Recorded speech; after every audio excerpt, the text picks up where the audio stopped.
practices and traditions they participate in. To give you an idea how popular this religion is, Islam is currently the second largest world religion, nearly 25% of the world population, second only to the 31% that includes all branches of Christianity, including Catholicism. This 25% is spread out over the world. It may surprise you, the largest Muslim population resides in Indonesia, with over 229 million Muslims living there. This is followed by Pakistan, Bangladesh, and Nigeria. There are countries with a larger percentage of Muslims, like Iran, where 99.4% of the population is Muslim, but those countries are smaller in overall population. Now, time for a preface before we get too far. Like other religions, there are many types of Islam, which have drastically different interpretations of the religion. I'll dive into how these schisms happen later, but just know that some branches of Islam may not agree with everything we're covering here. Like Christianity and its web of denominations, Islam too has many differences across its spectrum.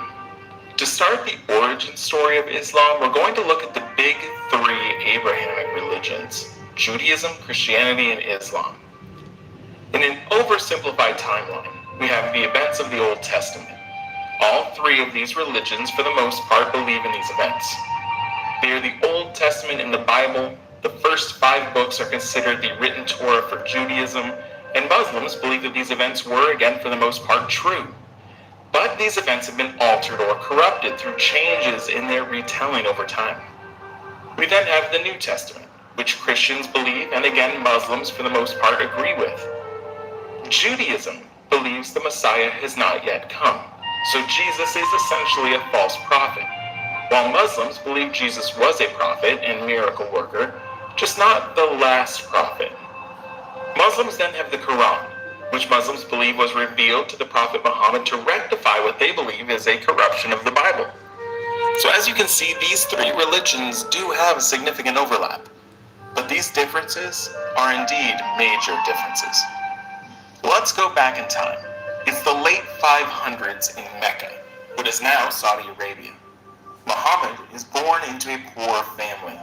His father passed away before he was born, and he was raised by his mother and then his grandfather. He grew up to become a merchant, and at this time the people there had turned away from the worship of God, the name for which is Allah in Arabic, literally translating as the God. And instead they worshipped idols and a variety of other gods. He was around the age of 40 when Muhammad started to receive revelations from God.